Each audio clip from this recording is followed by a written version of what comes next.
America is not a racist country.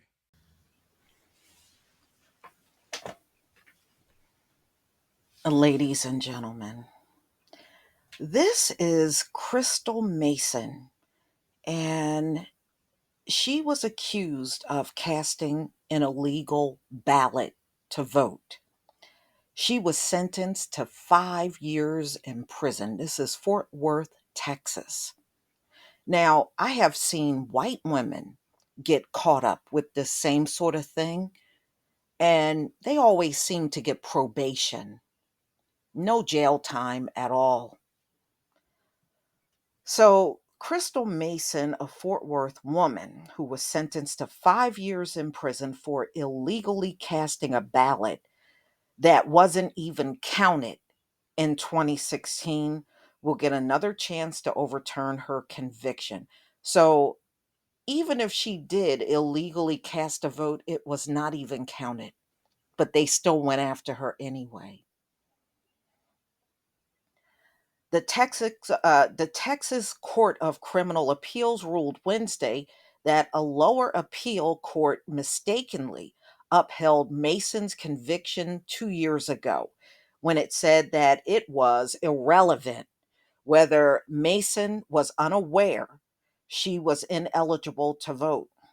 The state's highest criminal court, ruling 7-2, ordered Fort Worth Bay's Second Court of Appeals to re examine the evidence to determine if prosecutors proved that Mason knew she could not vote while she was released for serving charges in regards to tax fraud.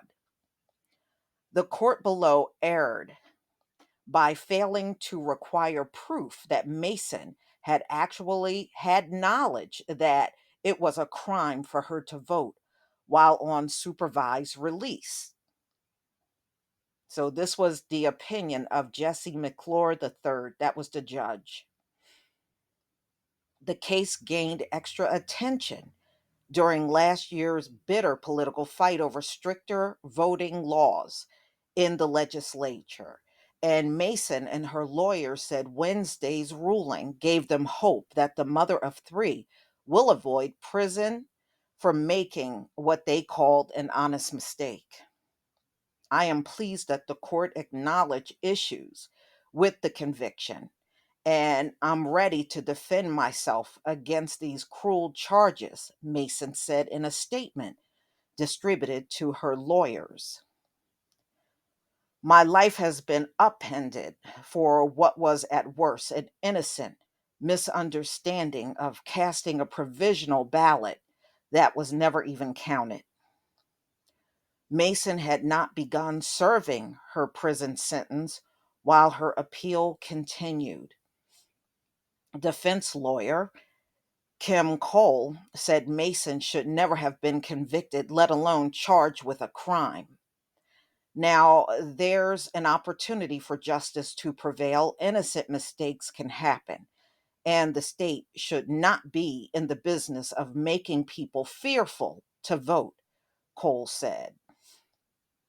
Mason's appeal hinge on the wording of the Texas law that make a second degree felon a vote or try to vote in an election in which a person knows the person is not eligible to vote. Mason insisted that she did not intend to illegally vote when she walked into her neighborhood polling place on election day in 2016. I was in school. I was working a great job. Who goes to vote to go to prison? What was my gain? What would I have benefit from doing that? To leave my kids again? She told American Statesman last year. That was the last thing I ever wanted to do. But Tarrant County prosecutors argued at her trial. So, I mean, this is a shame. This was an honest mistake, and the prosecutors took it this far and gave her 5 years behind bars over a damn ballot. Oh, they just look for any reason to throw black people in jail. If they don't have a reason, they'll make one up. All right. Mm-mm-mm.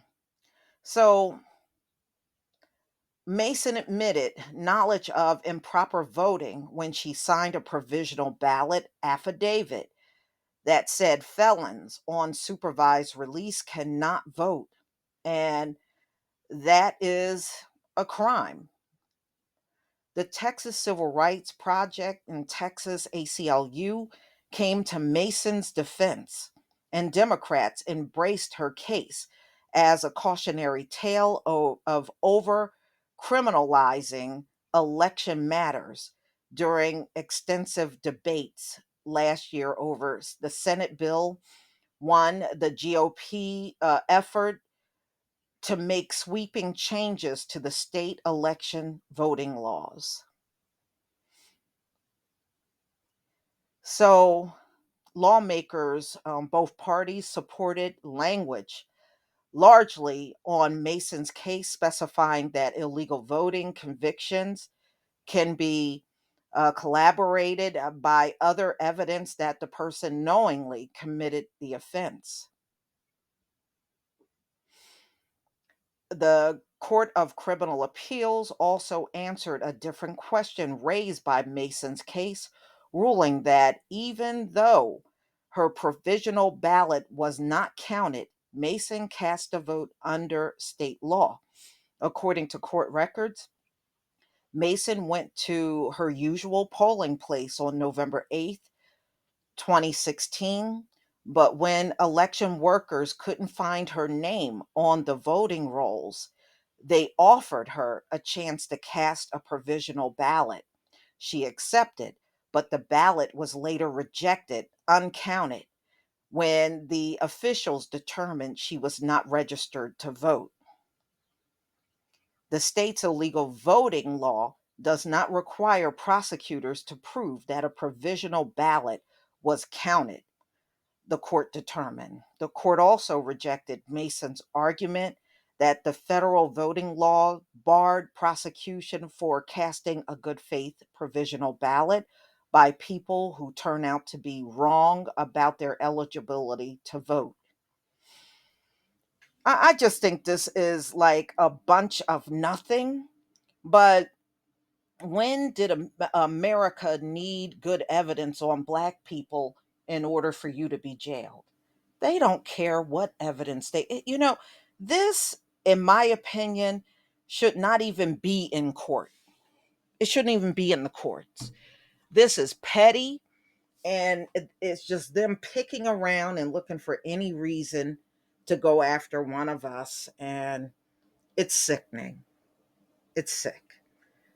After seeing how bad we're treated in the system, and politicians are never in a million years going to help us out.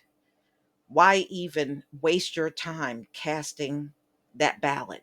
They do not work for us, but they'll gladly take our taxpayer money and then do absolutely nothing for us. This is what they have done all this time. But to put this woman through all of this over a ballot that was never counted, and this doesn't even make any sense.